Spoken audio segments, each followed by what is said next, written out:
El pensamiento suicida o idea suicida se refiere a pensar o planear la muerte. Los pensamientos pueden ir desde tener una consideración pasajera hasta crear un plan detallado. Muchas personas experimentan pensamientos suicidas, especialmente durante momentos de estrés o cuando se enfrentan a problemas de salud mental y física. Los pensamientos suicidas son un síntoma de una dificultad profunda. Su aparición no es algo que debamos tomar a la ligera. Para muchas personas, puede ser difícil hablar del dolor emocional que están experimentando, los pensamientos que tienen y su necesidad de ayuda. ¿Cómo detectar el pensamiento suicida y cómo actuar al respecto? Hoy, en Diálogos en Confianza, reflexionemos sobre la importancia de brindar atención al pensamiento suicida. Hola, ¿qué tal? ¿Cómo están? Me da muchísimo gusto saludarlos y darles la bienvenida aquí al Foro de Diálogos en Confianza. Yo soy Cristina Jáuregui y el día de hoy, como ya viste, vamos a poner atención al pensamiento suicida. ¿Cuáles son estos pensamientos que pueden llevar a una persona a quitarse la vida? ¿Por qué es que estos pensamientos nacen o se desarrollan en la mente de las personas? ¿A qué se debe? ¿Cuáles son los ingredientes o la tormenta perfecta que se necesita tener para que esto suceda? Pero sobre todo lo que más nos interesa es la prevención.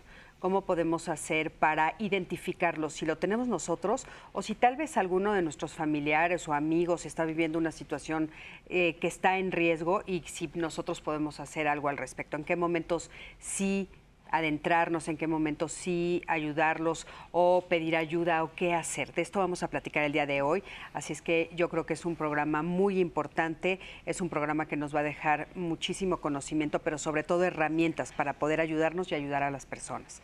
Y bueno, le quiero dar por supuesto los buenos días a las intérpretes de lengua de señas mexicana. El día de hoy está con nosotros Lía Vadillo y Magdalena Alejo. Buenos días, chicas, y por supuesto también a mi queridísima Anaí. Anaí, ¿cómo estás, mi niña? ¿Qué tal? Buenos días, Cris. Buenos días a la familia de Diálogos en Confianza que ya se está conectando con nosotras y con nosotros. Cris, es verdad este tema de herramientas que van a tener y por eso yo invito a la audiencia que en la medida de enriquecer esta conversación, este diálogo, pues ustedes también participan. Sus testimonios, sus historias nos ayudarán a construir para que también otras personas escuchen esas historias y generen otro tipo de herramientas. Va a ser súper importante el día de hoy su participación, así que pues nada, yo voy a estar atenta y me será todo un honor el poder ser portavoz hoy de sus historias, así que Cris, pues yo listísima y atenta. Buenísimo. Y bueno, pues el día de hoy tenemos como invitada a Luz de Lourdes Eguiluz. Ella es doctora en psicología, ella es integrante de la Asociación Mexicana de Suicidología, profesora investigadora de la FES Iztacala de la UNAM y directora de la Clínica de Educación y Desarrollo Familiar. También es integrante de la Asociación Mexicana de Terapia Familiar. Luz de Lourdes, ¿cómo estás? Muy bien, muchas gracias. Bienvenida, gracias por estar aquí. Gracias. También está con nosotros Víctor Alejandro Payá. Él es doctor en Ciencias Sociales con especialidad en Psicología Social de Grupos e Instituciones. Él es autor del libro El Don y la Palabra, un estudio socioantropológico de los mensajes póstumos del suicida y profesor investigador de la Facultad de Estudios Superiores FES Acatlán de la UNAM. ¿Cómo estás? Qué gusto tenerte por aquí. Bien, gracias. Buenos Bienvenido. días. Gracias, y en un momentito más se incorporará con nosotros Alejandro Águila, que en cuanto se incorpore, por supuesto que ya se los presento. Y bueno, no quiero que se me pase sin decirte que te invito a que bajes la aplicación 11+. Es una aplicación muy amigable que creamos aquí, por supuesto, en Canal 11, donde tú vas a poder tener acceso a todo el material que tenemos aquí en Canal 11, o sea, todos los programas en vivo, nos puedes ver y aparte lo más interesante es que nos puedes llevar contigo a cualquier lugar, así es que por favor, bájala. Y quiero empezar este programa con este testimonio, es un testimonio anónimo porque bueno, pues el tema del suicidio siempre es un tema delicado, yo creo que todavía es un tema tabú. Entonces, bueno, vamos a empezar escuchando este testimonio anónimo que tiene pensamientos suicidas desde la adolescencia y se considera una persona depresiva. Vamos a ver qué es lo que ella nos comenta sobre esta situación. Acompáñame. Yo tengo 33 años, entonces estos pensamientos iniciaron desde que yo era adolescente, si mal no recuerdo, creo que fue como a partir de los 14 años. Siempre fui como una adolescente que padecía mucho de depresión. En mi pensamiento siempre estaba como eso presente. ¿Por qué razones? Pues porque sentía que pues lo que daba no era suficiente, tanto en la escuela como en mi casa, como mi desempeño, o sea, en todos los aspectos yo sentía que no daba como que el 100%. Entonces, cuando yo tenía 16, tenía un novio que era mayor que yo, y pues en un episodio de un problema que tuvimos, una separación, me dio tanto, o sea, me pegó tanto que tuve una crisis, y entonces fue cuando dije, es el momento, y tomé un cuchillo y me intenté cortar las venas, pero no pues no procedió, no, o sea, no pude hacerlo bien. Y mi papá nunca se enteró, o sea, son episodios que, o sea, esto que les estoy contando, mis papás nunca lo supieron, que yo tenía esos tipos de pensamientos, que yo tenía, que en mi día a día estaba presente esto que era el pensamiento suicida. Tengo mi psicólogo y creo que eso es lo que me ha ido sacando adelante. No es fácil, pero siempre hay que buscar ayuda porque no estamos solos, podemos salir adelante y la vida tiene muchas cosas grandiosas, muchas cosas gratificantes que es lo que hace que nosotros, o sea, que esto valga la pena. Entonces, la vida es demasiado hermosa. Yo tengo una hija a la que trato de ser empática, de escuchar, de hablar, a pesar de que es pequeña, siempre le estoy motivando, siempre estoy pues haciendo que su vida, que en su vida no vaya a tener este tipo de episodios. Muchísimas gracias, gracias por este testimonio, gracias por contarnos tu historia y bueno, por supuesto que nos sirve de pie para poder empezar a hablar de este tema. Y a mí me gustaría preguntarles, ¿qué es el pensamiento suicida? Bueno, pues creo que lo dijo muy bien la persona que habló. Es estos pensamientos que le llamamos rumiativos porque regresan y regresan a tu mente y es difícil quitártelos. Un pensamiento no se puede ver, indudablemente, pero sí puedes notar las consecuencias de un pensamiento. Si alguien está pensando en el amor, se le nota en la expresión, se le nota en los ojos, en toda su manera de ser. Igual el pensamiento suicida se nota en las formas de comportamiento. El muchacho o la joven se aísla, podríamos decir que está depresiva, no hace lo que normalmente hacía y ese comportamiento es el que denota el pensamiento suicida y no hay que dejarlo pasar, hay que preguntar. Para mí la terapia se hace preguntando. Preguntando es que la persona empieza a reflexionar y encuentra soluciones. No las encuentra el terapeuta por él o por ella, sino que es importante hacerlos reflexionar sobre lo que está pasando y no dejarlo pasar. Claro. Este pensamiento suicida no se ve, pero se ve de otra forma. Claro, por supuesto. Alejandro, ¿quisieras agregar algo? Sí, creo que hay una diferencia bien interesante entre el hecho de que todos podemos pensar en la muerte, dado que somos seres mortales en principio, que enfermamos, que envejecemos y que vemos morir a nuestros semejantes también y amigos, etcétera. Entonces, en algún momento podemos pensar en esta idea de la mortalidad, pero como bien dice la doctora, cuando la idea se vuelve una reiteración incluso compulsiva, en el sentido de que no engancha de alguna forma, ¿no?, esa reiteración compulsiva sobre la idea de la muerte con el sentido de la vida. O pudiera ser que esa reiteración tenga que ver con la búsqueda también del sentido de la vida. Como escuchábamos en el testimonio, es muy interesante ver que estas, digamos, ideaciones surgen cuando el entorno no es controlable. Emocionalmente no es controlable. Y cuando no es, digamos, emocionalmente y no se tienen las palabras adecuadas y el sentido, las personas empezamos a actuar con nuestro cuerpo, empezamos a ritualizar con nuestro cuerpo, ¿no? Se puede incluso ver en algunas conductas también que se le llaman de autodaño, ¿no? Pero que preguntando a las personas muchas veces se ve que se relacionan con la ansiedad, que se relacionan con la angustia y con esta búsqueda de sentido que se convierte en esta compulsión repetitiva en torno al sentido de la vida, ¿no? Claro. ¿Las personas se dan cuenta de que están teniendo estos pensamientos? Claro. Sí, yo creo que sí, la doctora que ha tenido más clínica nos podrá decir, pero también hay una idea un poco mitológica sobre qué hay al otro lado, de la otra escena de la vida, ¿no?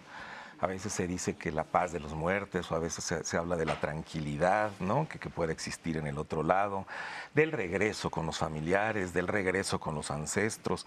Porque, por ejemplo, en las cartas se llega a ver esta idea imaginaria también de que me voy a ir con la abuela a platicar con ella, etcétera.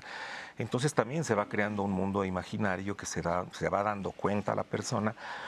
Y no, ¿verdad? Porque no sabemos también hasta dónde ese deseo suicida es un deseo estrictamente propio, ¿no? O está cumpliendo un mandato del entorno o el no deseo del resto de las personas. Guau, o sea, un mandato del entorno. Ahorita nos explicas eso. Ya se incorporó con nosotros Alejandro Águila. ¿Cómo estás, Ale? Hola, ¿qué tal? Bienvenido, Mucho gusto. qué gusto tenerte aquí. Él es psicoterapeuta especialista en suicidio, es director del Instituto Hispanoamericano de Suicidología y presidente de la Red Mundial de Suicidólogos. Ale, bienvenido. Gracias, buenos días. Buenos días. Y bueno, retomando esto que estabas diciendo, Luz de Lourdes, me llama mucho la atención que dices, son pensamientos que salen y entran, como si nosotros no tuviéramos poder sobre el pensamiento. Es que es muy interesante lo que señalas, porque en muchas ocasiones, sobre todo cuando los muchachos son muy jóvenes, digamos entre 12 y 16 años, no tienen un buen control sobre ni sus emociones, porque no lo hemos enseñado en la familia, a detectar cómo se sienten y a manejar sus emociones, no lo saben hacer. Entonces estos pensamientos son reiterativos. Es como, quiero salir, me quiero ir de esta casa, ya no soporto a mis padres, ya no estoy a gusto aquí, me tienen demasiado atosigado, qué sé yo, lo que ellos estén pensando, pero esos pensamientos regresan y regresan en cualquier situación. Y entonces no son ellos hábiles para manejar estos pensamientos. ¿Y qué es lo que hacen? Se encierran en ellos mismos y no quieren hablar, no quieren bajar a cenar, no quieren hacer lo que antes les gustaba y empiezan a tener todos estos comportamientos que se le llama desde la psiquiatría depresión. ¿Sí? Ahora, no estamos hablando solamente de niños, No, o sea, por en este supuesto. programa estamos hablando de toda la comunidad en general, o sea, de toda la población. Entonces, entiendo que tal vez a los niños no les enseñamos, pero ¿qué pasa con los adultos? O sea, que ya son bastante maduritos y entonces también tienen, o sea, tampoco hay control del pensamiento. Sí, sí hay, pero no es fácil. Es como cuando tú deseas algo, ¿sí? Por ejemplo, deseas, no sé, ir a conocer el Museo del Louvre en otro país, en otro lugar, y estás constantemente pensando cómo le voy a hacer, voy a tener que comprar un boleto y si luego no puedo ir y si me va a costar muy caro y en qué lugar me voy a alojar. O sea, vas construyendo ese pensamiento. Al principio es solamente una idea, pero en la medida que esa idea es reiterativa, se va volviendo mucho más sólida, de modo tal que incluso llega una planeación muy clara sobre el hecho suicida. ¿Dónde lo voy a hacer? ¿Cómo lo voy a hacer? ¿Con quién? ¿Cuándo? ¿En qué momento? Etcétera. Y lo tienes perfectamente planeado. Por eso decimos que el pensamiento suicida es un proceso. Empieza con el pensamiento solamente, pero después viene la planeación y después viene un intento y el hecho suicida que ya es irremediable. Ale, ¿qué nos podrías decir? ¿Cómo se sienten las personas que tienen estos pensamientos suicidas? Fíjate que estos pensamientos son intrusivos, es decir, no se desean libremente. Entonces se convierten estos pensamientos en obsesivos, como cualquier otro pensamiento obsesivo que podemos pensar. Imaginémonos que no encontramos las llaves y durante la mañana estamos pensando y hacemos algo, pero seguimos pensando en eso.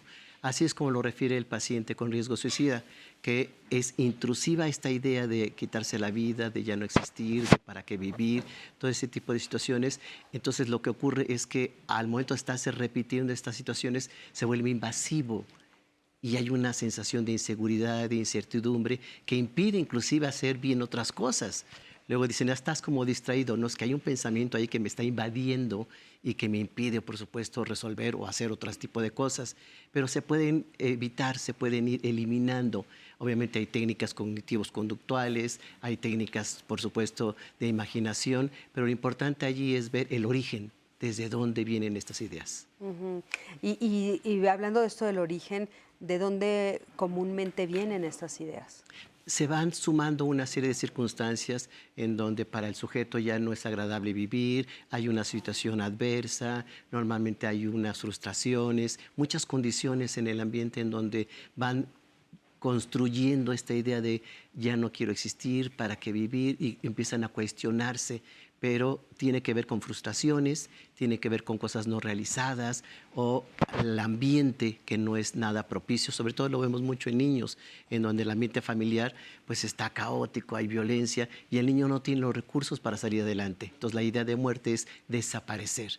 En el adolescente lo que encontramos es que hay unos recursos, pero si la familia no es democrática, no es negociadora, pues no se puede. Entonces ahí se limitan muchísimo y ahí es cuando se requiere, por supuesto, la ayuda de un profesional para que empiece a, decimos, administrar las ideas y ver que si el origen se puede modificar.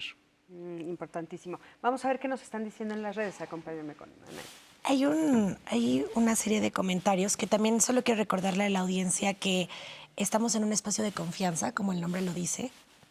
Y si ustedes en algún punto desean que sus comentarios sean anónimos, así lo haré y lo respetaré de esa manera. Pero bueno, voy a compartirles por ejemplo, de Guillermo Moreno.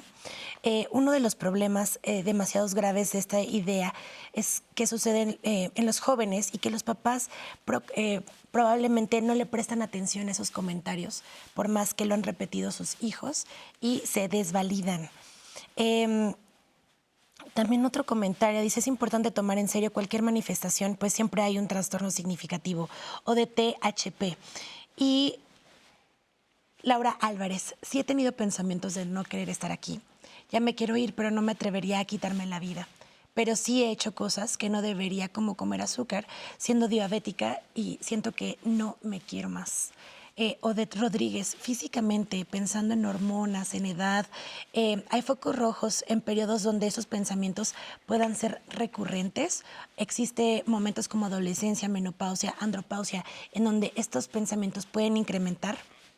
Y cierro con de Mauro, que dice que creo que existe una deuda social en cuanto al cuidado de la salud mental y su importancia. Creo que el echaleganismo es parte de una serie de estigmas que afectan la búsqueda individual o familiar en cuanto a los tratamientos e importancia que puede tener esta temática. Qué tan importante es saber estar bien. Mauro, muchas gracias. De Eusebio Suárez, perdón, tengo más. También el pensamiento positivo, andar positivo todo el tiempo, puede ocasionar el suicidio. Por ejemplo, hay gente con tendencias suicidas que se la pasa haciendo reír a los demás o animado a los demás con frases positivas y terminan quitándose la vida, como el caso que pasó con el actor Robbie Williams. Así los comentarios, cierro con que lo hacen a través de otra plataforma. ¿Qué pasa si estos pensamientos son demasiado frecuentes y resultan ajenos incluso para uno mismo? ¿Cómo combatirlos si no hay recursos para pagar un psicólogo? México, Rocibo, que nos escribió esto en YouTube, va a haber muchos comentarios al respecto, seguro ahorita de nuestros especialistas regresando de la pausa.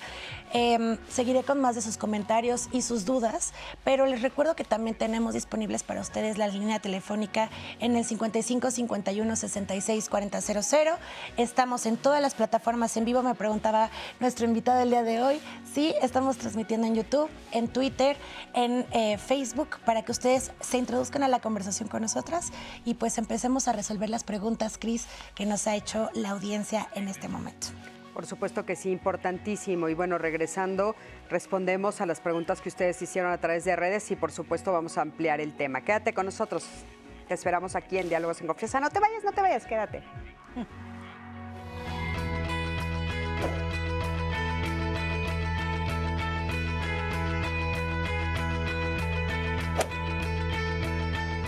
Ni tu peor enemigo puede hacerte tanto daño como tus propios pensamientos. Siddhartha Gautama, Buda, fundador del budismo. El pensamiento suicida suele venir en un continuo que incluye la ideación, pudiendo ser pasiva o activa, la planeación, la instrumentación y el intento. Aunque hay un debate alrededor sobre si las personas pasan por todos los momentos de este continuo, los autores suelen coincidir en que las personas, cuando empiezan a tener malestar emocional, particularmente tristeza y algo que se llama desesperanza, suele empezar a pasar por su idea, la idea de, muy pasiva al principio, de qué pasaría si me muriera, qué pasaría si me duermo y no despierto, qué pasaría si un camión me atropella. Esa ideación pasiva puede convertirse poco a poco para algunas personas en una ideación activa, en donde las personas puedan hacer algo para que eso ocurra. De la ideación, un grupo de personas, ese pensamiento nunca regresa, pero algunas de ellas pasan a pensar cómo lo harían, cuándo lo harían, y a eso le solemos llamar planeación, y en un momento posterior, instrumentación. Y el último momento del continuum es el intento, en donde las personas realizan, muchas de las veces pasando por estas 4, pero también, les decía yo, hay un grupo de autores que consideran que hay un evento que se llama fluido, es decir, rápido pasan de tener alto malestar emocional, no hay ni planeación ni ideación, simplemente del malestar emocional directo brincan al intento. Como factores de riesgo que pueden con mucha precisión predecir las conductas asociadas al suicidio se encuentran la herencia y haber tenido un intento previamente. Todas las demás no necesariamente son factores de riesgo, son variables asociadas. La pobreza, tener un diagnóstico reciente de otra enfermedad, haber tenido una pérdida, ya sea pérdida de trabajo, una pérdida de que alguien falleció o perder una relación importante para los jóvenes, haber terminado con la pareja o tener un conflicto grave con sus familiares.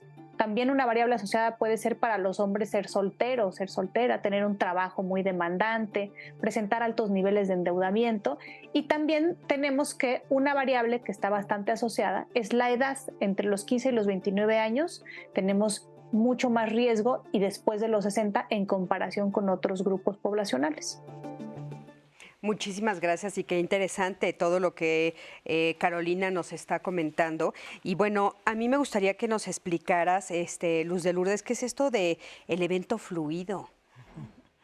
Bueno, fíjate, lo que sí tenemos muy claro es que el suicidio es multicausal y el evento fluido es algo que te pasó reciente y que eso concatena todos los demás eventos aislados y se vuelve de un peso insostenible.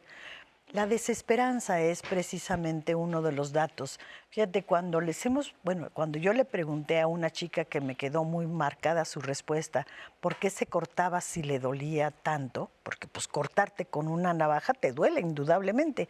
Y ella me dijo muy claramente, porque es lo único que puedo controlar. ¿Te das cuenta qué terrible es eso? O sea, por eso quieren desaparecer, porque nada de su entorno pueden ellos controlar o sienten que pueden controlar. Las cosas están pasando y son demasiado pesadas para ellos. Han tratado de hacer cosas y no les han resultado. Por eso entran en esta etapa fluida de desesperanza. Y entonces pues los lleva a cometer un acto que puede causarles la muerte. Otro dato que no dijo Carolina era que hay más suicidios en hombres que en mujeres, porque también las formas de suicidarse de los varones son más efectivas que el de las mujeres. ¿Por qué? ¿Cuál es la diferencia? La diferencia es que las mujeres somos coquetas, no nos vamos a colgar porque se ven muy feos los cadáveres. Lo que vamos a hacer es acortarnos o envenenarnos. Y estas formas no son tan efectivas como darte un balazo en la boca, ¿sí? Yo utilizo mucho la broma con mis pacientes porque están viviendo tragedias muy fuertes y hay que poner algo de pensamiento positivo en esta parte, porque si solamente nos vamos con todo lo negativo es muy pesado y entonces incluso el terapeuta acaba lastimado, dañado de escuchar todo esto. En Iztacala tenemos cuatro cubículos donde se da atención a gente con ideación suicida.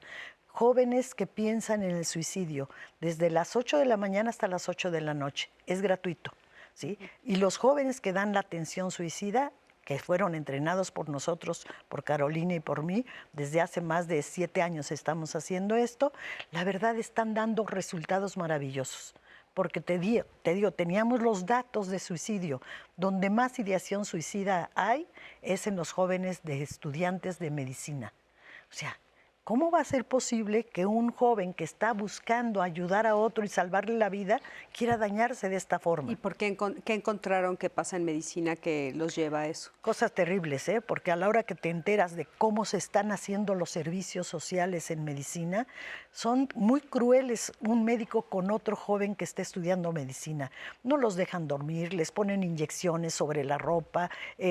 Uno de ellos me contó que le habían puesto 2 dedos de un cadáver adentro de su bata de medicina. O sea, todas estas bromas tan pesadas hacen que el joven sienta que es una carga demasiado fuerte y trabajan pues más de 24 horas seguidas. Es muy difícil estar lidiando con la muerte y muy difícil para ellos, sobre todo porque son muy jóvenes. Claro.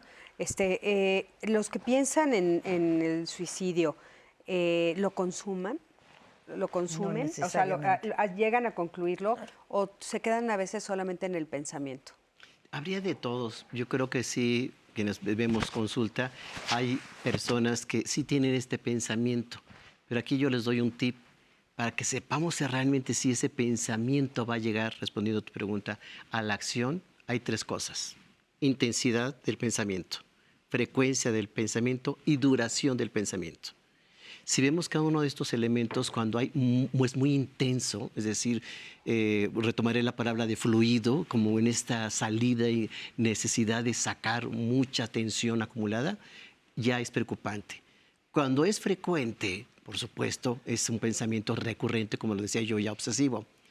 Y cuando dura mucho tiempo, nos decían de 15 a 21 años de edad es la edad de mayor riesgo, es de hecho la segunda causa de muerte por suicidio aquí en México, pero si está durando mucho tiempo, no es una cuestión de un día, de una semana, sino lleva meses, e inclusive he tenido pacientes con esta ideación suicida de años de haberlo ahí cocinado hasta que llega el factor precipitante. Todo lo que nos compartió la doctora Aguilú son los factores predisponentes. Inclusive yo agregaría, aparte de la carrera de medicina, estamos ahorita trabajando con estudiantes de danza. Ustedes saben, los que estudian danza, cuál rígido es, ¿no? Y así hay muchas profesiones que son de alto riesgo. Policías, bomberos y, por supuesto, rescatistas. Híjole, qué duro, caray.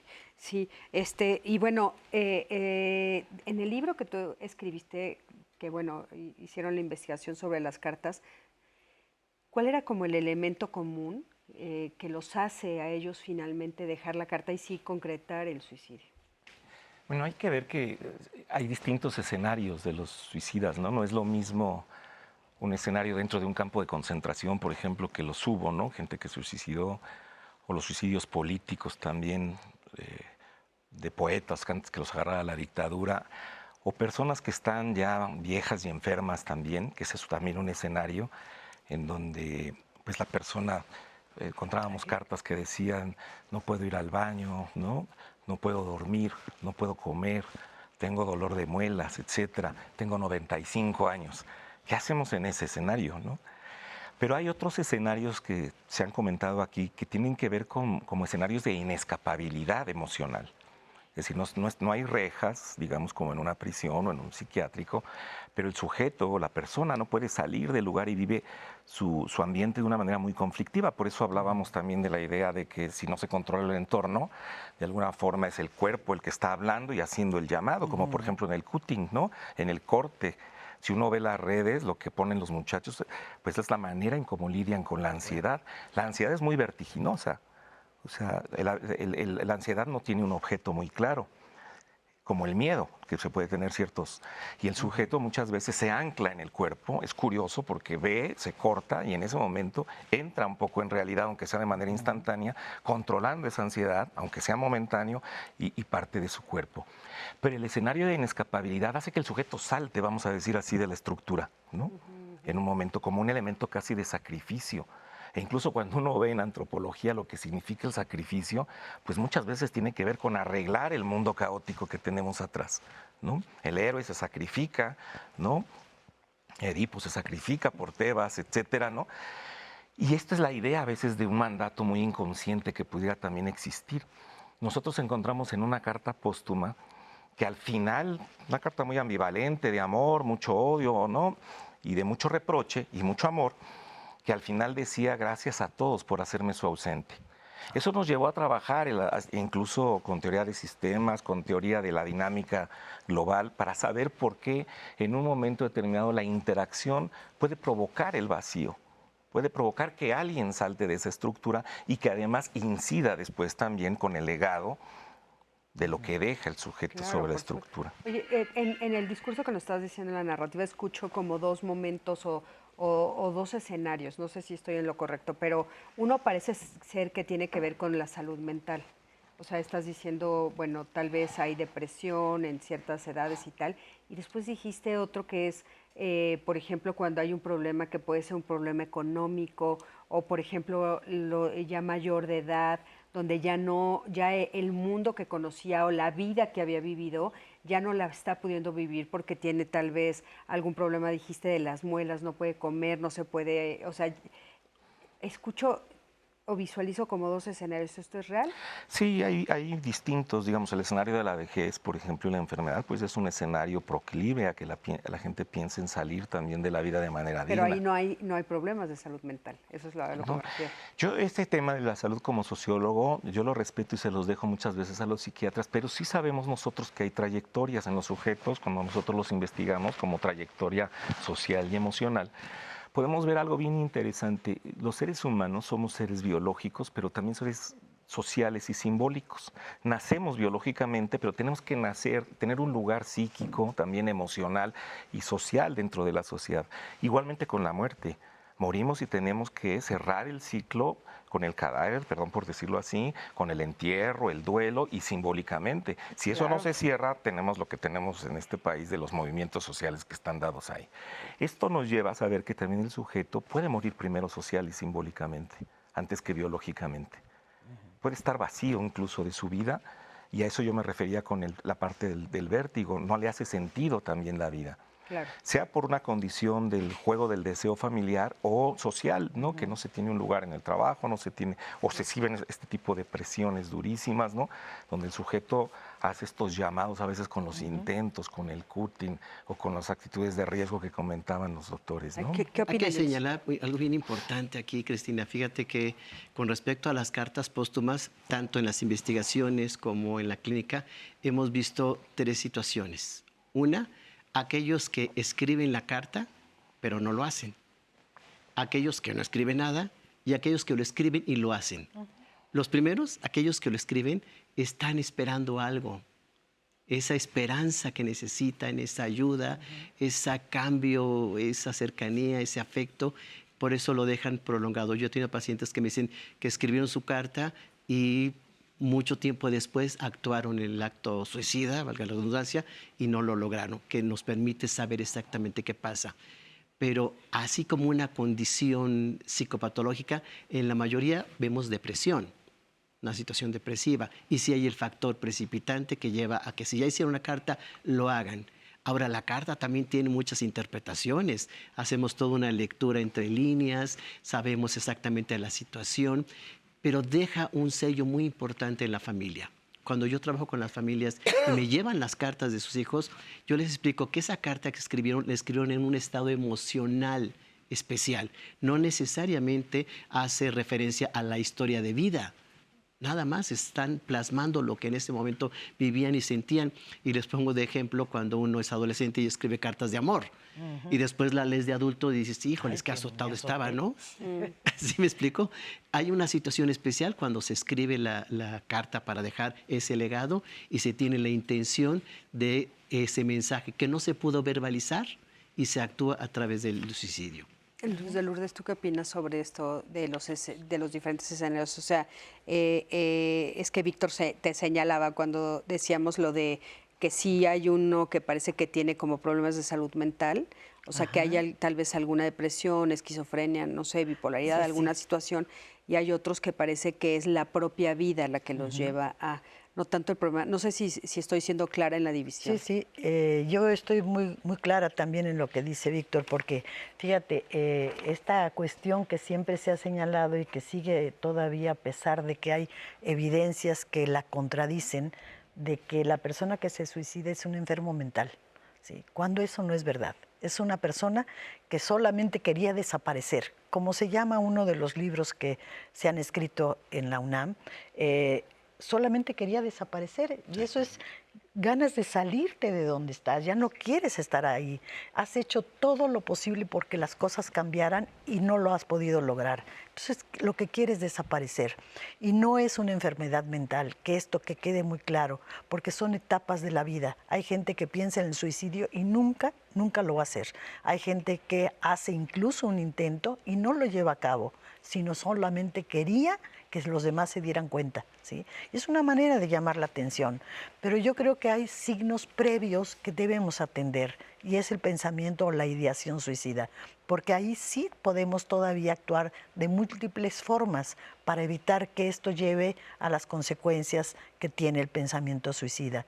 Y es precisamente cambiando el contexto, porque es el contexto lo que propició a que este muchacho o esta persona pensara en el suicidio. Si cambiamos algo del contexto que él o ella está percibiendo como dañino, como algo que no puede soportar y que ha tratado de cambiar y no ha logrado, entra en desesperanza. Y una característica de la depresión es la desesperanza, van unidos.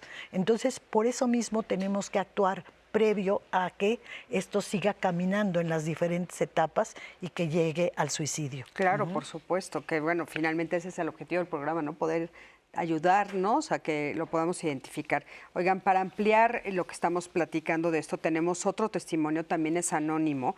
Su hermano se suicidó. Él tenía esquizofrenia y estaba deprimido porque no podía ver a su hijo. Ella cree que debieron hacer caso a las señales que él les estaba dando. Vamos a escuchar lo que ella nos tiene que decir. Mi hermano tenía 25 años. Él padecía una enfermedad que era esquizofrenia, pero anteriormente pues ya traíamos pues en general muchos problemas desde casa, desde niños. Él decía que pues oía así como voces que le decían a veces que pues ya se iba a acabar el mundo, que ya mejor se matara, ¿no? Que se quitara la vida. Él no lo hacía, él lo externaba. Sí recuerdo que él tenía su hijo y tenía su pareja. Mi mamá nos dice que la chica esta se llevó a su hijo y que él se deprimió porque ya no pudo ver a su hijo. Siempre estaba triste ella, mi hermano. O sea, yo cuando iba a la casa, ya lo veía así triste, como decaído, pero siempre trataba como de decirnos, ¿no? De saludarnos, de sonreír. Que mi mamá trabajaba en ese entonces, recuerdo que trabajaba, mi papá también, mi hermana estudiaba y trabajaba, casi siempre pues estaba solo, pero sí ya mi mamá decía que pues que estuviéramos viéndolo, pero pues mi hermano ya se murió, se colgó. Bueno, yo siento que en el momento como que no me cayó el 20 de lo que había pasado. Ya después, pues, la verdad es que ya pasando los años, sí fueron bastantes años, sí lo pienso y digo que como familia pudieron haber cambiado las cosas y haberlo apoyado a él para que no llegáramos hasta esos extremos. Y que a lo mejor sí había señales, pero a veces como pues uno se enfoca más luego también en sus problemas y eso. Sí siento que debo de trabajar esto, porque, bueno, yo tengo 2 hijos, sí me da miedo que puedan tomar una decisión así. Y bueno, sí tratamos de convivir un poco más y de no cerrarnos, ¿no? A seguir aprendiendo. Siento que lo que mi hermano más nos dejó fue el hecho de que podemos mejorar como familia. Muchísimas gracias por este testimonio.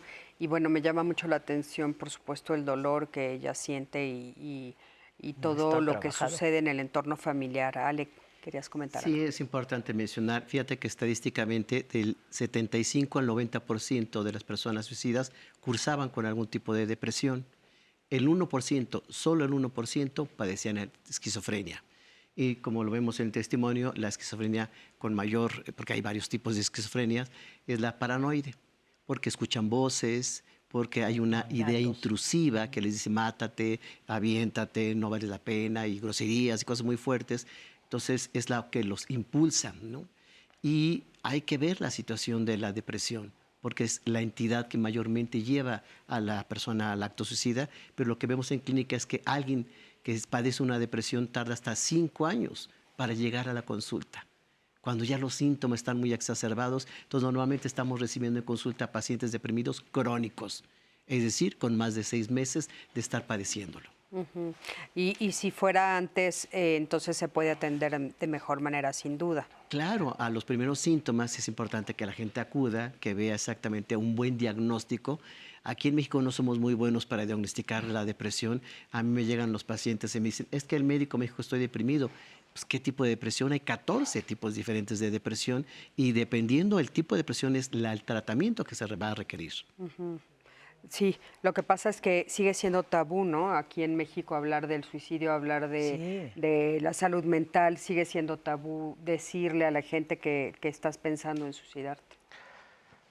Pues sí, sobre todo porque existe mucha culpa, ¿no? También, es decir, no es digamos, las dinámicas y las interacciones que se pueden dar en la vida no son claramente a veces intencionales o conscientes, pero cuando muere un integrante del grupo familiar, del cual ahí hizo su historia, etcétera, pues existen este tipo de reproches y no se quiere hablar. A veces las familias también se acorazan. Probablemente aquí los especialistas ven que es más fácil trabajar con una persona que con el grupo familiar, ¿no? En general. Y ver, lo que observamos aquí incluso entre nosotros, es que la mirada siempre es múltiple e interdisciplinaria, ¿verdad? A mí me cuesta mucho trabajo pensar desde la parte de la enfermedad porque yo no soy especialista en esto. Pero sé que también puede ser que haya una trayectoria ahí que lleve al sujeto, ¿no? A veces decimos nosotros cuando tenemos un pleito, esta persona me enferma, pero cuando el medio es devastador psíquicamente, pues puede llevar hasta incluso a la enfermedad mental, como un escenario posible, junto con estos otros escenarios, ¿no? Que muchas veces tienden también a enfocarse también en el sujeto. Y aquí lo importante es que también el sujeto puede sentirse muy culpable con algún tipo de etiquetas. Yo soy el enfermo, yo soy el culpable, o como dicen algunos, el mala sangre, ¿no? Y aquí juega un papel muy importante también este elemento de chivo expiatorio, porque a veces los problemas familiares, los problemas de trabajo, de adicción en otra persona a nivel de la familia, o de la ruptura de un divorcio en la familia, se le achacan a la persona, ¿no? Que de alguna manera pues está deprimida, ¿no? Pues, si no estuviera el deprimido, no hubiera perdido el trabajo fulano de tal. Si no hubiera estado del deprimido, ella no hubiera tomado medicina. Entonces el papel del llamado chivo emisario o expiatorio se le concentran también, curiosamente, todas las cargas a la persona en la cual de alguna manera esto blinda todo, ¿no? No es tan fácil observarlo. La mirada interdisciplinaria, yo escucho aquí, es súper interesante, ¿no? Claro. Porque en un momento determinado podríamos hablar que efectivamente puede existir un malestar que puede ser tratado incluso médicamente. Por el otro lado, llevar una terapia sistémica o charlas a nivel individual y también saber que somos historia. Claro. Por ejemplo, en las cartas póstumas había marcas muy claras también de lo que sucedía, no teníamos contundencia, pero si yo veo en una carta póstuma, mamá, tú sabes que mi papá y mi hermano no van a ir al funeral, pero tú sabes por qué. O mi papá no va a ir al funeral, eso es, ¿no? Y el hermano en el testimonio, en el expediente dice, a mi hermana le pasó algo de chiquita que no puedo hablar. Entonces son marcas que hablan de que también el suicidio tiene esta parte de esta historia. Claro. ¿No? Oye, también son temas históricos en general, o sea, aparte de historias particulares, o sea, momentos históricos, por ejemplo, ahorita con la pandemia o alguna guerra o alguna situación así que haga que la gente tienda más a querer quitarse Pues la el vida. tema de la pandemia es súper interesante porque como seres sociales obligados a estar aislados, nosotros veíamos mucha resistencia en hacer reuniones. Nosotros hicimos una colección de lo que pasó por los teléfonos de los médicos y nosotros veíamos, por ejemplo, que recopilaban personas que decían, volví con mi ex, ¿no? O regresé con mi novia, o regresé la soledad. Todo era una marca de angustia y de soledad. o salí y hice una reunión cerca, o me vestí de tiburón y bailé para unos niños, o todo lo que hizo la gente con una serie de rituales por la angustia que se vivió. Y personas que decían, bueno, nada importante, no intenté suicidarme. Entonces sí, la pandemia, digamos, generó, sobre todo por la incertidumbre al futuro, por el peligro de muerte, ¿no? Y por el aislamiento, estos elementos muy propios para el suicidio, ¿no? Querida Anaí, ¿quieres leer un testimonio? Tengo muchos comentarios, espero que los retomemos después de la pausa. Empiezo con que dice, ¿qué hacemos los padres cuando nuestros hijos tienen esta ideación suicida? Estamos desesperados, él va a terapia, pero no ha cambiado de opinión. ¿Cuánto debemos esperar? ¿Qué debemos de hacer? Hay una predisposición genética. Conozco una persona que en su juventud intentó el suicidio sin consumarlo. Posteriormente tiene una hija que ha pasado y ha pensado en el suicidio. Blanca Irene nos cuenta esto también, nos pregunta del tema genético. Más preguntas de ustedes, vamos a ir a una pausa rapidísima. Regresamos para empezar a responderlas. No se pierdan, estamos en Diálogos en Confianza.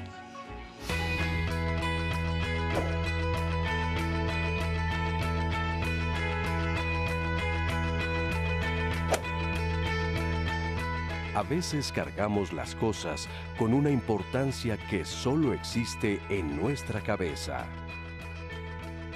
Rafael Chirves, escritor y crítico literario español. Estamos de regreso a su programa Diálogos en Confianza. Les digo, es que este tema me tiene cautiva y ya ni puedo hablar con ustedes, pero bueno. Recordarles, por supuesto, que estamos interactuando en vivo a través de las plataformas digitales de la aplicación 11+, si ustedes no la tienen, para que también la empiecen a descargar.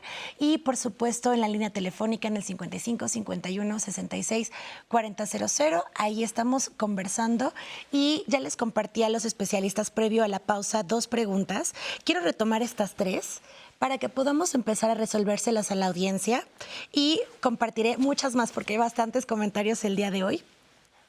A ver, la primera que les había compartido es de Odette Rodríguez. Ella nos pregunta, físicamente, pensando en hormonas y en edad, ¿puede haber focos rojos en periodos donde estos pensamientos puedan ser recurrentes? Ejemplo, adolescencia, menopausia, andropausia. Nos pregunta si eso puede ser un factor. Mira, es indudable que lo biológico y lo psicológico van juntos. Esta idea de Descartes, filósofo de siglos atrás, de que eran 2 entidades diferentes y por eso se creó la medicina y la psicología como entidades separadas, ya no funciona. No hay una mente que ande por ahí sin cuerpo, ni hay un cuerpo sin mente, aunque parece que algunos sí. No, ese es otro tema. Ese es otro tema. Pero creo que en este sentido, una parte es difícil de separar lo biológico de lo psicológico.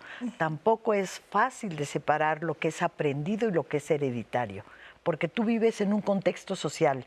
Por ejemplo, yo que me dedico a la terapia familiar sistémica, vemos al sistema, al grupo, a donde este muchacho aprendió a ser ladrón, aprendió a ser violento, aprendió a ser mentiroso. Todo eso se aprende, no se hereda.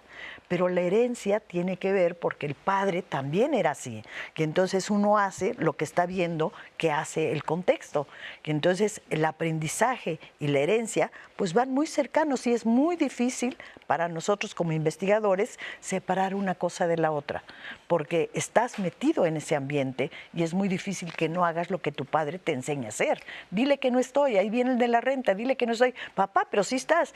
Pues sí, pero tú dile que no estoy. O hacer trampa, que se hace trampa desde muy pequeño, falsificar una firma, engañar con las calificaciones, y esto se aprueba en la familia. Y no es que sea biológico, sino que es un aprendizaje. Y en el caso del suicidio, encontramos muchos casos en donde ha habido un suicidio en la familia, de un hermano, de un padre, de un tío, y que por el estigma social, porque esto también hay que tomarlo en cuenta, no se habla del hecho. Y entonces se guarda como un secreto. Y esto a la larga vuelve a aparecer. Entonces hay que hablarlo, hay que tratarlo. No tengamos miedo de hacer preguntas. Más vale preguntar que después arrepentirnos de no haberlo hecho. Claro. Está ahí la persona, podemos preguntar, hagámoslo. Claro. Ale, sí nos están preguntando, una de las preguntas que nos hicieron es si hay herencia genética con respecto al suicidio. Hasta el día de hoy, con todos los estudios del genoma humano, no se ha encontrado un gen suicida. Lo que pasa es que mucha gente se confunde porque hay familias suicidas, ¿no? Los Hemingway, por ejemplo, y hay muchos otros más. Aquí lo que ocurre es de que efectivamente hay una condición de aprendizaje, de imitación. Inclusive en el testimonio la persona decía, es que si los hijos de la persona que se suicidó van a repetir por herencia. No, hay una imitación y sobre todo lo que encontramos en esas familias impulsivas, en esas familias que tienen poco control de las emociones y que, como dice la doctora Aguiluz, efectivamente se imitan, se reproducen conductas y se ven como normales. Allí sí hay una repetición de la conducta, pero no genéticamente establecido. Ahora, otra de las preguntas que hizo Anaí, que apunté aquí, es qué hacer como padres. O sea, si quieres... Claro, la voy a retomar de Rosa María. ¿Qué hacemos los padres cuando nuestros hijos tienen esta idea continua de suicidarse? Estamos desesperados, él va a terapia, pero no ha cambiado de opinión. ¿Cuánto debemos esperar y qué hacer? Ojo, en este caso hablamos de unos padres, pero me imagino que es una situación que podría suceder como en amistad, un amigo, compañera de trabajo, no sé. Exacto. O sea, creo que es esas personas que pueden acompañar a una persona que repetidamente está diciendo que tiene ese pensamiento. Fíjate que es muy difícil escuchar a un hijo sin juzgarlo, porque se da casi inmediato. No hemos aprendido a escuchar solamente. Escuchar sin juzgar es una buena parte para empezar a trabajar lo de la ideación suicida. O sea, hacer preguntas. ¿Por qué piensas eso? ¿Desde cuándo lo estás pensando? Si lo estás pensando, ¿qué has pensado hacer? Porque todo eso nos está dando algunas ideas de qué tenemos que quitar de la casa. Por ejemplo, un chico, que creo que tú lo viste en las cartas suicidas, se suicida con el cordón de la bata de su mamá. Freudianamente tendría muchísimos significados, pero desde ahí uno dice, ¿qué es lo que va a buscar para suicidarse? Si tú preguntas y preguntas y preguntas sin juzgar, tienes la oportunidad de hacer cambios en esta manera de pensar. Que si lo dejas solo, pues él va a seguir construyendo estos pensamientos, haciéndose cada vez más fuertes y más duros. Entonces, lo mejor es no tenerle miedo a las preguntas. Pregúntate a tu hijo, ¿por qué lo está pensando? ¿Desde cuándo? Pero, por ejemplo, me queda clarísimo que si es mi hijo, sí tengo yo que intervenir y soy responsable. ¿Qué pasa cuando es mi compañero de casa? Igual. ¿Qué pasa cuando es mi compañera de oficina? Muy buena pregunta. Fíjate que en Iztacala hemos hecho algo que se llama guardianes, que son no necesariamente psicólogos, es un compañero de tu clase, pero él se encarga de ver cómo se están comportando sus demás compañeros. Este que estaba hasta adelante y participaba mucho, ahora se sienta hasta atrás. Juan, ¿y qué le pasó? Voy y pregunto, y no soy psicólogo. Oye, tú te sentabas antes adelante y participabas. ¿Qué tienes? ¿Qué te pasa? No, pues me peleé con mi novia. ¿No quieres ir a ver a un psicólogo? Aquí tenemos el servicio todo el día, en la hora que tú quieres, no necesitas hacer cita. Y se le conduce, se le lleva, se le acompaña.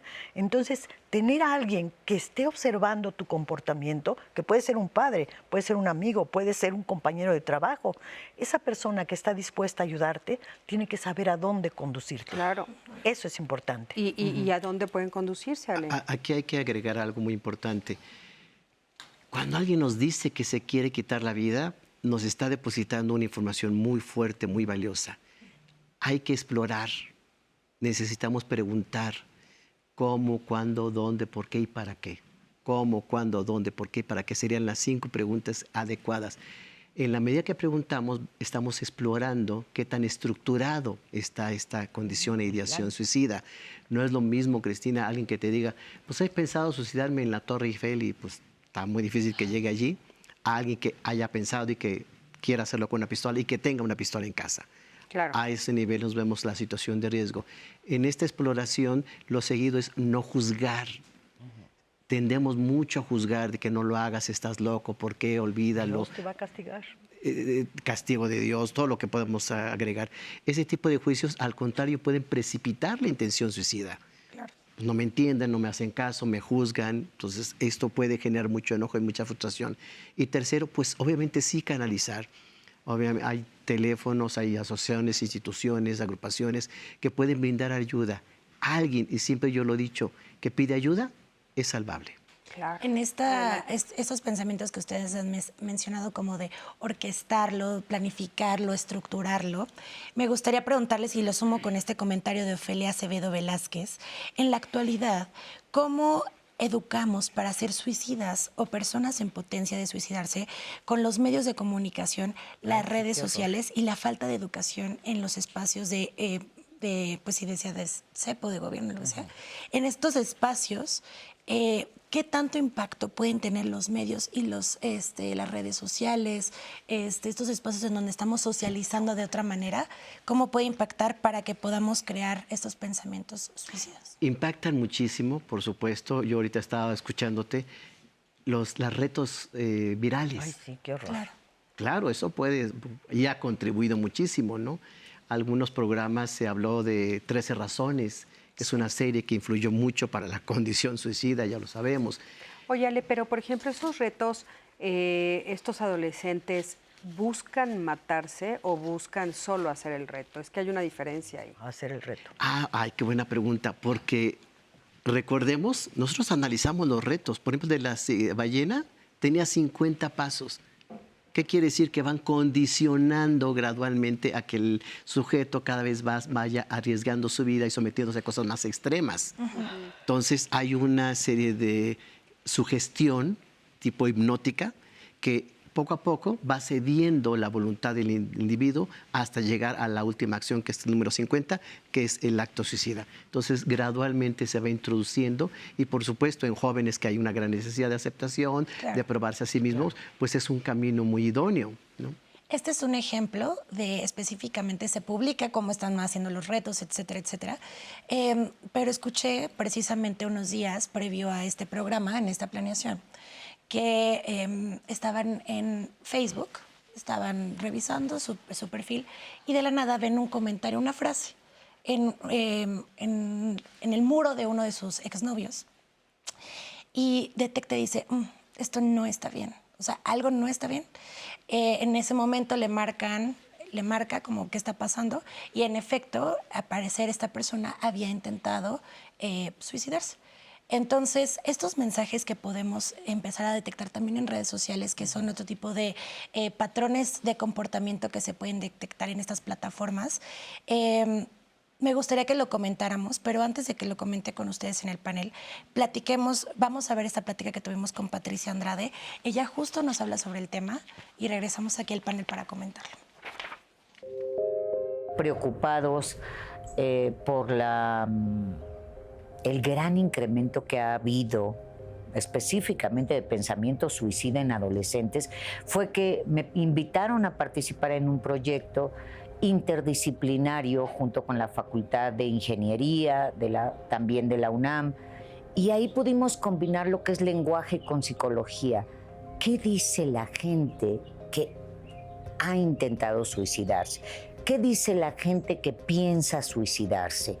Y lo que hicimos fue analizar qué están diciendo los jóvenes en las redes sociales y específicamente jóvenes que demuestran algún malestar, que incluso lo dicen claramente, es que me quiero morir, me quiero matar, ¿cómo le hago?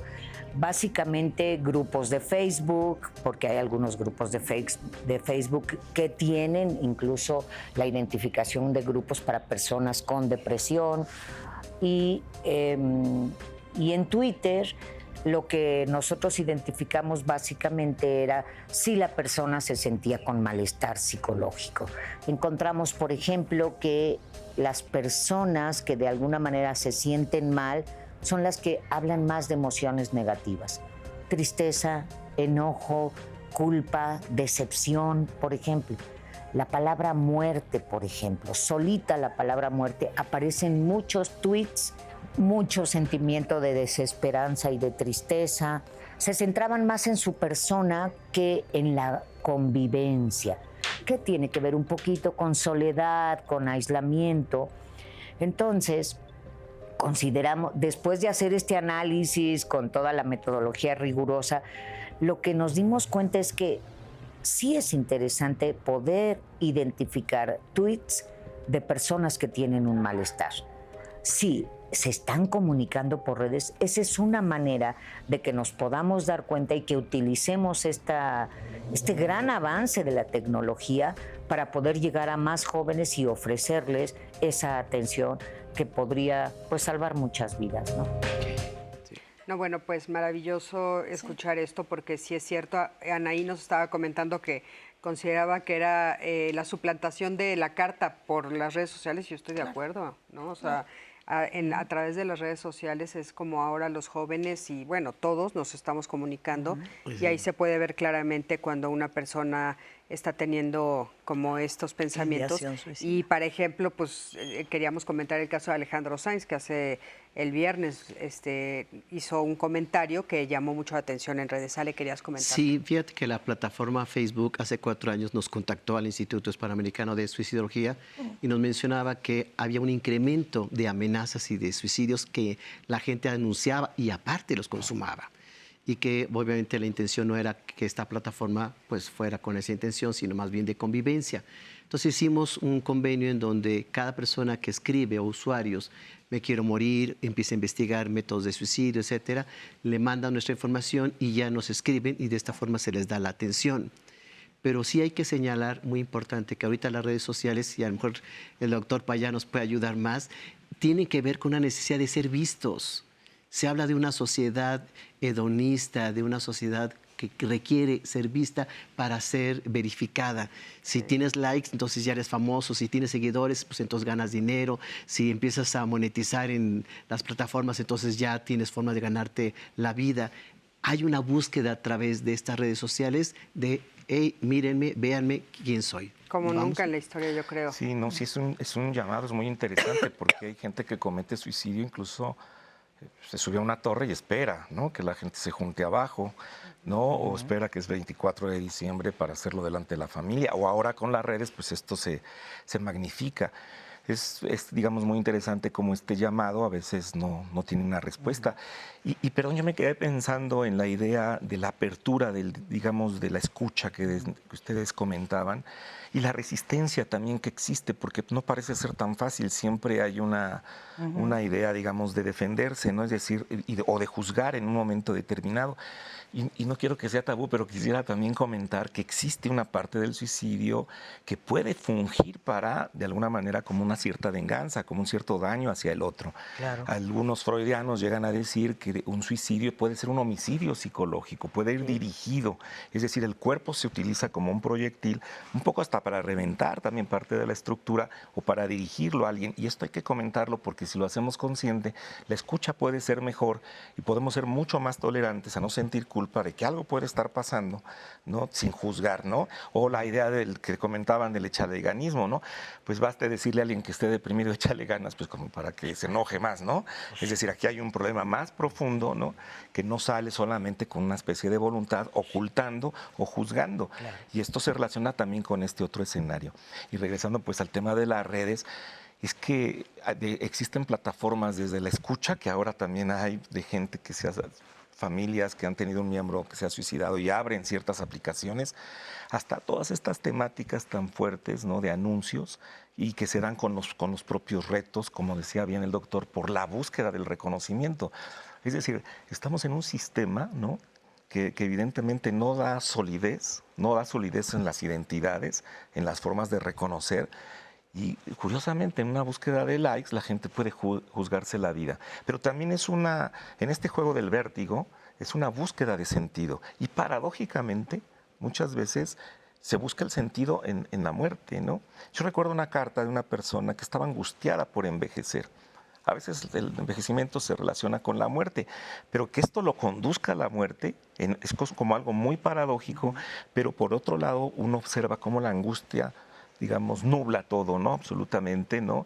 Y es casi inmanejable. De ahí que el corte, de ahí que el acting, ¿no? El acto de hacer algo para que el sujeto en ese llamado pueda restablecerse al mundo simbólico, al mundo del trabajo, del arte, de la cultura, de algo que lo ate y lo vincule con el mundo, ¿no? Claro, pero me parece muy interesante, perdón, sí, esta parte que dijiste al principio, en la cual dices, bueno, es como una bala, ¿no? Es como una bomba que puede ir dirigida a algún miembro de la familia o a desestructurar todo el sistema, ¿no? Me parece fuertísimo esto que estás diciendo y muy real, porque aparte no hemos hablado de las consecuencias que vive toda una familia y el trabajo que le cuesta resarcir el daño de tener a alguien que se quite la vida dentro de su casa sin habérselos avisado o sin haber hecho algo al respecto, ¿no? Sí, digamos que ahí la doctora que trabaja análisis de sistemas tiene claridad en esa parte, que también se da en las violencias, ¿no? A través se puede jugar con los hijos como objetos mismos para golpear al otro, ¿no? Fundamentalmente. Pero hay que decirlo, hay que tener claro, porque muchas veces nosotros en estos actos también inconscientes, pues buscamos esta salida, ¿no?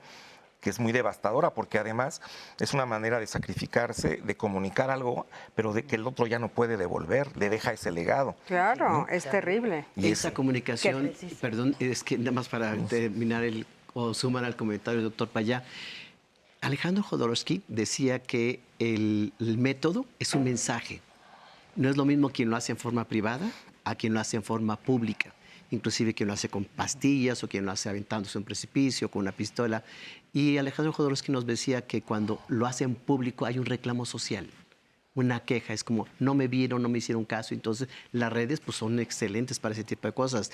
De repente ya es él suicida y entonces ya se hace público, ya se hace o cuando van a casa social. de la mamá a hacerlo, ya no viven con la mamá y van a casa de la mamá a hacerlo, ¿no? Sí, no, hay muchos mensajes encubiertos que uno puede interpretar de diversas formas. Tengo el caso de un muchacho que se suicida precisamente el 10 de mayo. Digo, ahí te están dejando algo, pero por otro lado, el darle demasiada importancia a un suicidio de un actor o de una persona célebre, como comentabas de este hombre que se dedicó a hacer cosas muy simpáticas y demás, y se acaba suicidando. Y darle como los detalles en las que se suicida la persona pueden ser copiados por otros, ¿sí? Y entonces las redes sociales, como la publicidad de un periódico, te dan una importancia mayúscula a un suicidio, y hay que tener muy claro que esto puede ser copiado. También los robos exagerados, al rato vuelve a aparecer otro robo igual. ¿Qué está pasando con eso? Bueno, pues es que le dieron tal magnitud a la noticia y la detallaron de tal forma que cualquier persona puede copiarlo. Me dijo uno de mis alumnos allá en Iztacal, en la UNAM, que encontró la forma de suicidarse, no lo hizo, pero encontró la forma de suicidarse a través de las redes sociales, porque uno de sus compañeros grabó y le pidió a otro con palabra que lo pusiera en las redes. El suicidio de él, de su propia persona, matarse, y lo ponen en las redes. Entonces, pues claro que esto contagia, y no es que sea un contagio de un virus, pero sí te da idea de que se puede hacer. Y quien está en la rayita de si lo hago o no lo hago, está precisamente a la orilla del precipicio, puede tener como motivo. Pero, por ejemplo, ahorita que estamos hablando de prevención, entonces, ¿hasta dónde sí hablas y hasta dónde no? Porque también hemos hablado muchísimo en este programa con diferentes temas, múltiples temas, la sexualidad, el embarazo, el abuso infantil, 1000 temas, que decimos dejemos que no sean tabús, que se hablen también para prevención. O sea, ¿dónde está la línea? La prevención es importante, hablar de ello. Yo no estoy a favor de quedarnos callados. Yo digo que es muy importante hablar y preguntar. ¿Sí? Pero una cosa es hablar y preguntar y otra cosa es magnificar un hecho dando una publicidad exagerada a un evento que puede ser muy triste, ¿sí? Okay. No hacer apología del suicidio. A ver, Ana, ¿hay más preguntas? Hay una palabra que ha sido recurrente en sus comentarios y es ansiedad. Y voy a tomar específicamente de Jacobo, que dice, mi esposa se lastima cuando tiene ataques de ansiedad y a veces dice que quiere estar muerta, no sé qué hacer. Y otra de sus preguntas era, ¿qué tiene que ver la ansiedad y cómo puede llevarme eso a tener pensamientos suicidas? Una de las preguntas, voy a hacer otras lecturas de comentarios y testimonios y regresando a la pausa vamos a comentarlos. Como maestra de 30 años de experiencia, algunas veces he escuchado a alumnos que no logran quedarse en su opción escolar, quedarse en una universidad, lograr un espacio académico y dar el ancho en una carrera, trabajo o algo derivado de lo que desean alcanzar. Dan por descontado otros logros. Como maestros, ¿qué podemos hacer o cómo podemos aportar con un protocolo, procedimiento para apoyar? Recordemos que el suicidio de un estudiante en la Facultad de Medicina pues es parte de esta presión de materias. Es importante fortalecer la salud mental. Este es el comentario de Patía Balbuena a través de Facebook. Y me voy con otros que también tenemos de Lux Erna, que dice, efectivamente estos pensamientos llegan y lo peor es caer en lugares buscando ayuda donde no te ayudan. Vamos a una pausa y regresamos con ese testimonio.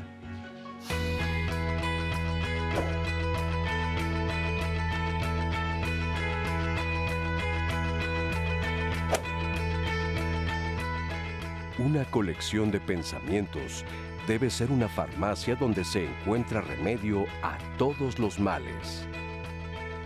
Voltaire, escritor y filósofo francés. Los pensamientos suicidas son mucho más frecuentes de lo que podríamos aceptar, de lo que podríamos reconocer. Por ejemplo, cuando termina una relación muy importante para nosotros, cuando perdemos el salario, el ingreso, la empresa, o eventualmente cuando desapareció definitivamente una persona de nuestra vida. Ahí se origina una depresión que puede ser muy profunda y que puede llevarnos a la ideación, la planeación e inclusive la tentativa suicida. Frente a eso, el Consejo Ciudadano te dice, podemos acompañarte. Lo hacemos con personas que han estado frente a situaciones extraordinariamente difíciles y han salido adelante.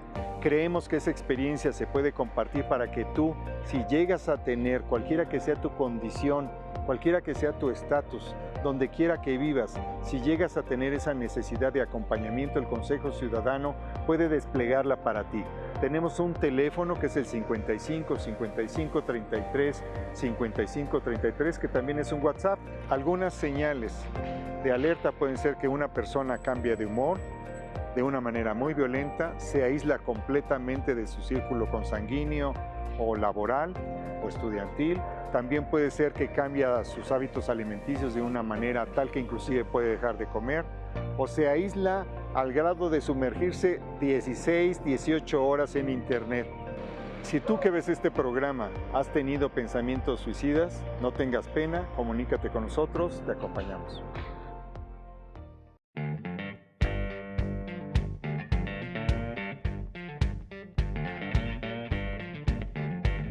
El Día Mundial sin Tabaco se celebra el 31 de mayo para sensibilizar a la población sobre los efectos negativos del consumo de tabaco en la salud y promover medidas para reducir su adicción en todo el mundo. La conmemoración se estableció en 1987 por la Organización Mundial de la Salud. Desde entonces se convirtió en una importante campaña global. El consumo de tabaco es una de las principales causas de muerte en el planeta, con más de 8 millones de muertes al año. Esta fecha busca que la sociedad reflexione y se eduque sobre el impacto de fumar tabaco en la salud pública, la economía y el medio ambiente. También promover políticas y medidas para reducir su hábito, como el aumento de los impuestos a las cajetillas, la prohibición de la publicidad y el patrocinio de productos del tabaco, así como restricciones a los fumadores en lugares públicos y de trabajo libres de humo. Este Día Mundial sin Tabaco es una oportunidad para recordar que es una adicción peligrosa que afecta negativamente la salud y el bienestar de las personas. Bueno, pues importantísimo. Ahora sí que hoy conmemorar este día para que no sigamos fumando, y a mí me da mucho gusto, la verdad, yo no fumo. Entonces a mí me da mucho gusto saber que cada vez se restringen más lugares, porque es la verdad algo que ha hecho muchísimo daño en la historia, ¿no? Entonces, pero bueno, hoy recuerden que es el día justo para conmemorar esto.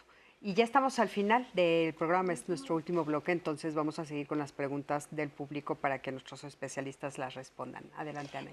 Antes de la pausa, yo les compartía el comentario de Jacobo sobre la relación de la ansiedad con estos pensamientos suicidas. Y también me quedé en la pausa de compartirles este testimonio de Ernaga, en donde nos comentaba que efectivamente esos pensamientos llegan y lo peor es caer en lugares buscando ayuda, donde sales más pisoteado. 2 veces solicitó ayuda y uno de los argumentos de una psicóloga fue que no importaba si lo que había elegido me hacía mal, que yo lo volviera a hacer porque yo decidí eso. El mensaje es que al final yo tengo la culpa porque yo lo elegí.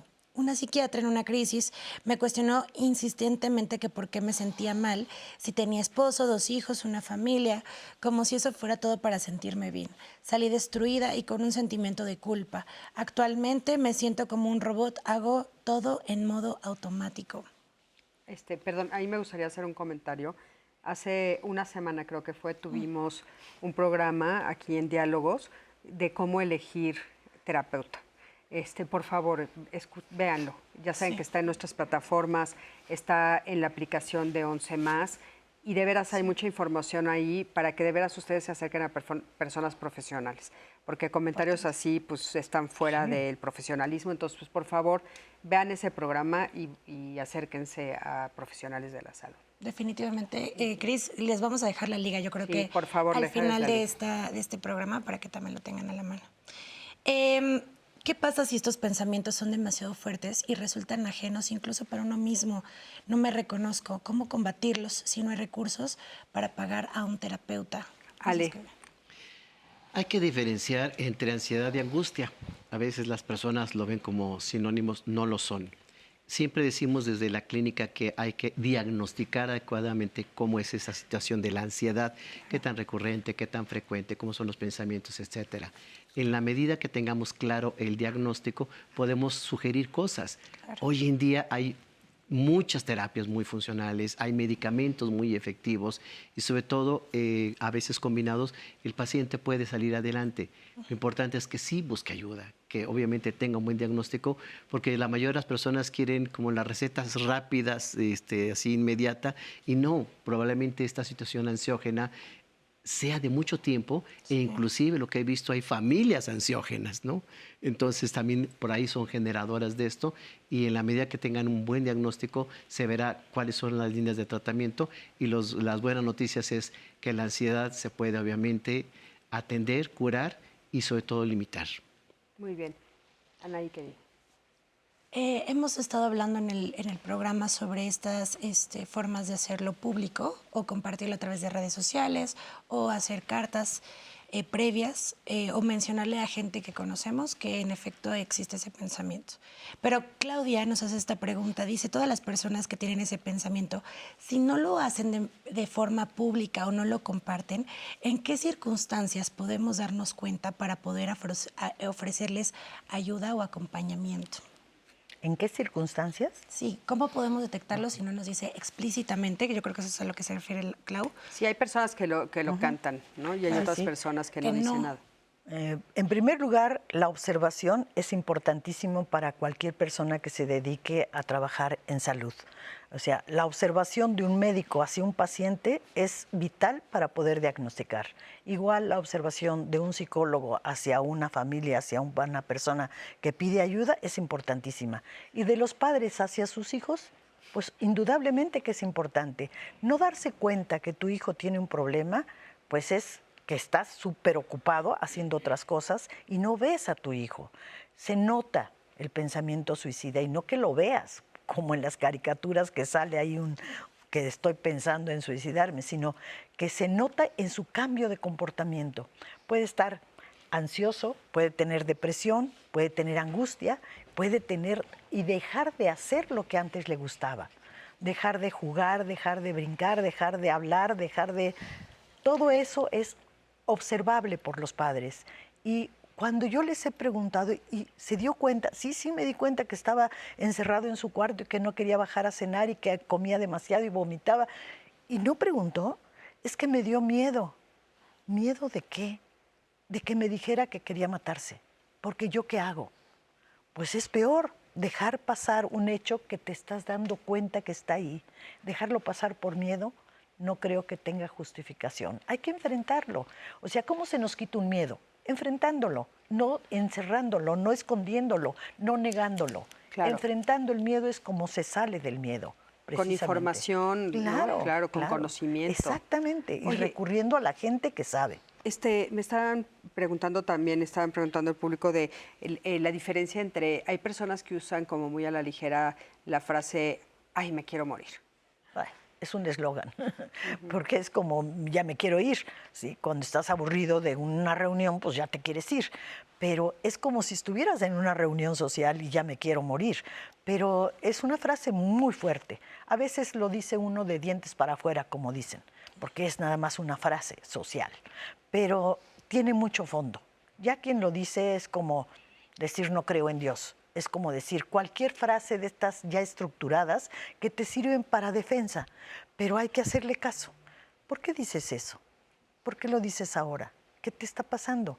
Preguntar no te quita nada y sí te da mucha información si no juzgas, si preguntas solamente y te vas construyendo una idea para ayudar al otro. Claro. Cualquiera puede ayudar, no necesitas ser psicólogo, pero sí ir con un especialista cuando tú eres el que tienes el problema, no puedes ir nada más con el confesor o con tu amigo. Claro. Ahora, cuando tú no tienes el problema, pero escuchas a alguien que lo tiene, también puedes pedir tu ayuda, ¿no? Por supuesto. Para saber qué hacer con esa persona, ¿no? Por supuesto, y para eso están muchas redes sociales, te ofrecen ayuda gratuita. La universidad te da ayuda gratuita. Hay muchos lugares en donde pueden recibir ayuda gratuita, que entonces hay que recurrir a ellos. Claro, importantísimo. Sí. Adelante. Cuando nos cortamos es para aliviar el dolor emocional y lo cambiamos por un dolor físico y duele menos. Y a veces las ideas suicidas se alejan momentáneamente y es una de las soluciones que he encontrado. ¿Qué le podemos decir a esta persona que nos Yo está le diría que en vez de cortarse, que ya aparentemente encontró ahí una posible solución, que haga algo, que por ejemplo baile, que cante, que brinque, que corra, que salga a caminar, que haga algo que le ayude a ser mejor, ¿sí? Cualquier cosa, pero tener la mente ocupada. Cuando tú vas corriendo no estás pensando en suicidarte. Cuando tú llevas a pasear a tu perro no estás pensando en suicidarte. Estás mirando la naturaleza, escuchando los pájaros, viendo el sol, por qué camino te vas, etcétera. No estás pensando en suicidarte. Tienes que hacer algo para combatir esos pensamientos que son recurrentes. Pero hay que hacerse experto en combatir esos pensamientos, porque si no, el pensamiento solito llega y no te deja ni siquiera leer. O sea, estás como, no ha llegado mi hijo, ya son las 3 de la mañana y ¿qué le parece? Y empiezas a pensar y a pensar negativamente. Aprendamos también a pensar positivo, que también es algo que no se nos entrenó y es algo muy útil. Claro. Encontrar nuestras fortalezas y nuestras virtudes en cada uno de nosotros, que todos la tienen. Oigan, quisiera que me acompañen, por favor, a ver la siguiente entrevista que le hicimos a Diana Iris. Vamos a ver lo que nos tiene que decir. Adelante. Antes de que ocurra el suicidio, hay algo que se conoce como comportamiento suicida.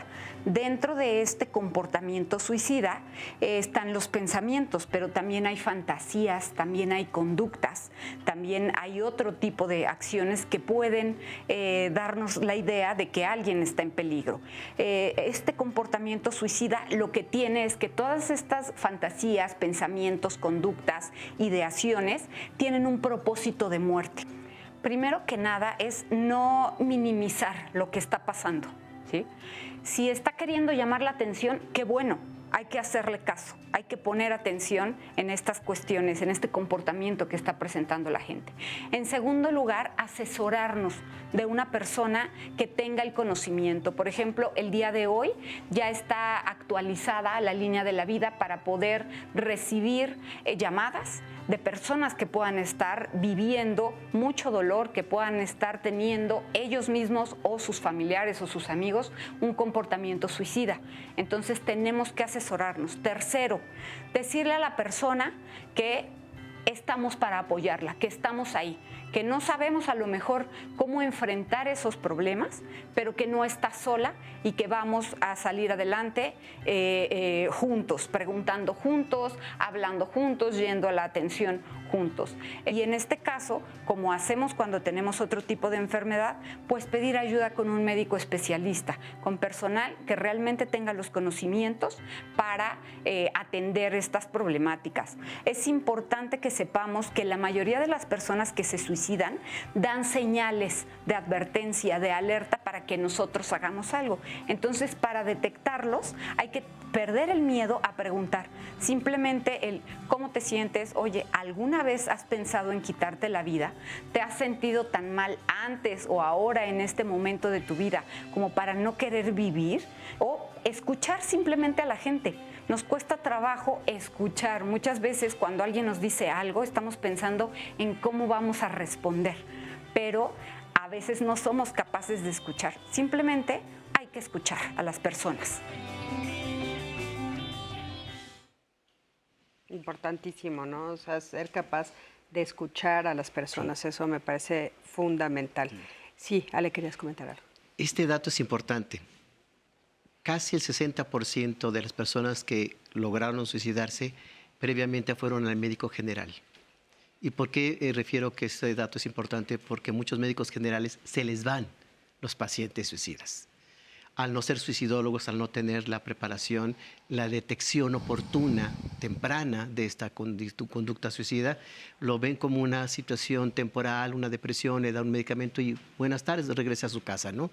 Ahí es donde tenemos también que buscar para que al momento que una persona quiera la ayuda, sea con la persona indicada. Importantísimo. Es altísimo. Y en otros 60%. espacios como la escuela también, Sí. ¿no? Porque a veces se puede considerar que el niño es flojo y a lo mejor el niño está deprimido también, o está triste porque la madre está triste, o no va a la escuela por cuidar a la madre.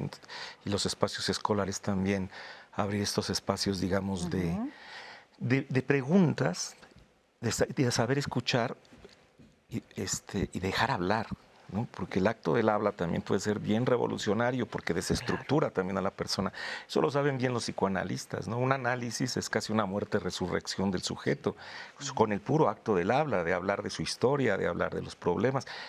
Pero para eso se tiene que tener la virtud también de la escucha, aunque no sean psicoanalistas, ¿no? Del educador, del médico, ¿no?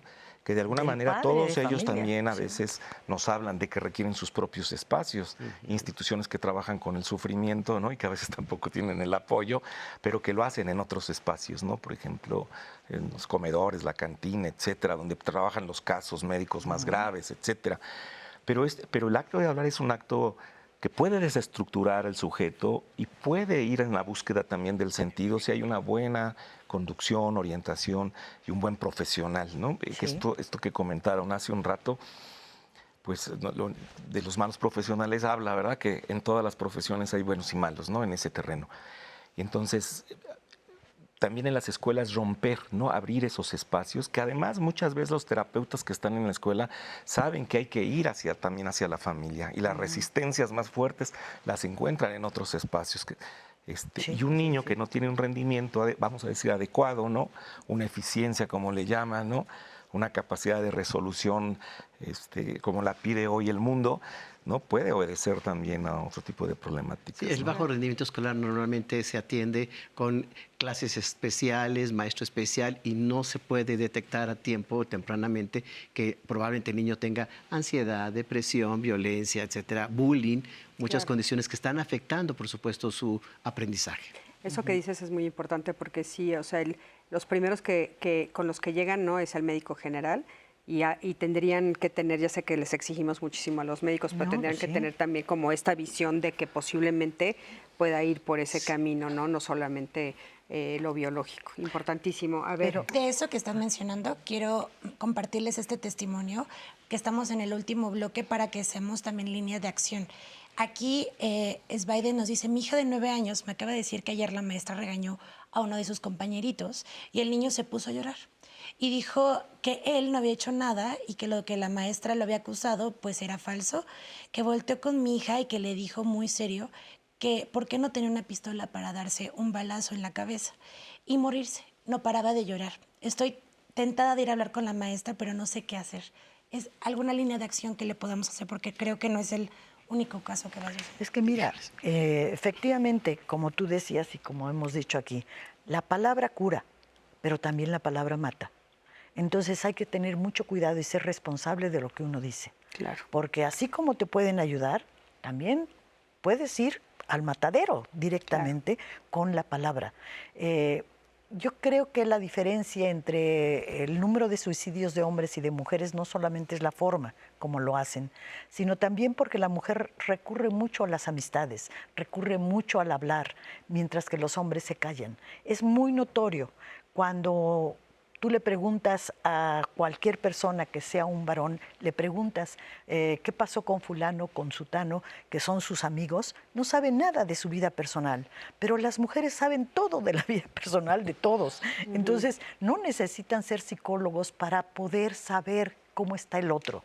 Yo creo que esa es una de las características que tenemos las mujeres que nos ayuda a salir adelante. El hablar, el comentar, el platicarle con tus amigas y que te den consejos. Porque sí es más grande el número de hombres, ¿no?, que cometen el suicidio que mujeres. Sí. Ahora, en esto que está comentando, a mí me gustaría agregar que por supuesto que vayan a hablar con la maestra y con la directora y pongan en alerta, que es un poco lo que ustedes nos decían. Si yo estoy al lado, soy responsable.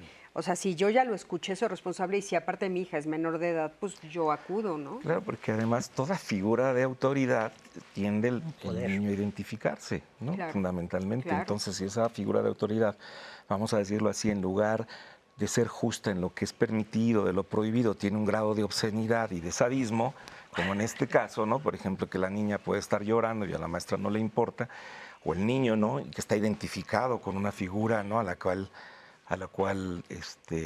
le da un reconocimiento, pues claro que el niño se siente vacío en ese momento.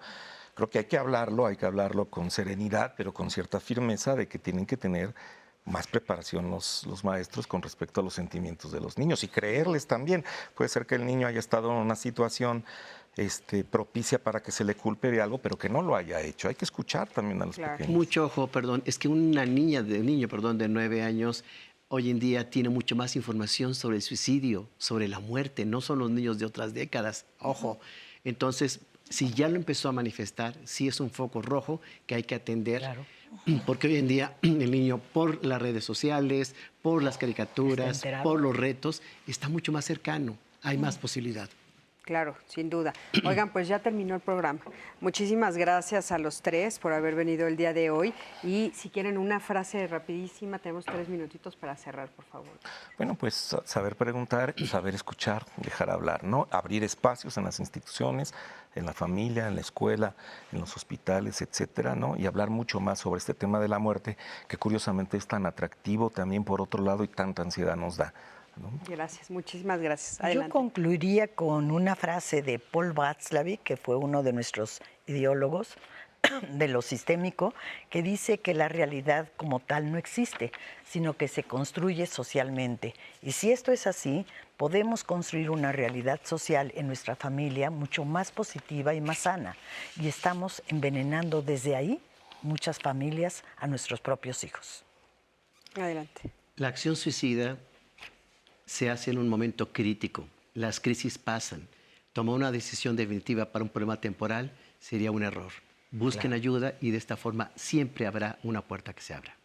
Muchísimas gracias a los tres. Gracias por haber estado esta mañana aquí con nosotros, por haber compartido pues toda su sabiduría, su experiencia, todo lo que nos platicaron, por responder a las preguntas. Anaí, querida, muchísimas gracias por estar aquí. Muchas gracias, Cris. Quiero agradecer a la audiencia por siempre ser parte de este diálogo. Recordarles, porque varios de ustedes se quedaron con varias de las preguntas que ya se habían respondido al principio del programa. Les invito a que descarguen la aplicación de 11 Más y ahí van a encontrar este programa, y también al que les recomiendo, Cris, de cómo seleccionar terapia, que creo que también iría muy de la mano con lo que acabamos de ver el día de hoy, para que le descarguen, porque pues el 11, pues literal vamos con ustedes a todas partes. Por supuesto que sí. Y bueno, muchísimas gracias a ti que siempre estás del otro lado de la pantalla. Yo soy Cristina Jauregui y les quiero decir que la próxima semana vamos a tener un programa muy, muy interesante sobre cómo aprender a perder. La verdad es que parece que a todos nos encanta ganar y que nos cuesta mucho trabajo perder y encontrar qué es lo que está atrás de una pérdida, si hay ganancias o no. De eso vamos a hablar la próxima semana, así es que aquí te esperamos en Diálogos en Confianza. Y quédate con nosotros, por supuesto, aquí en la señal del 11. Nos vemos. Hasta luego. Gracias.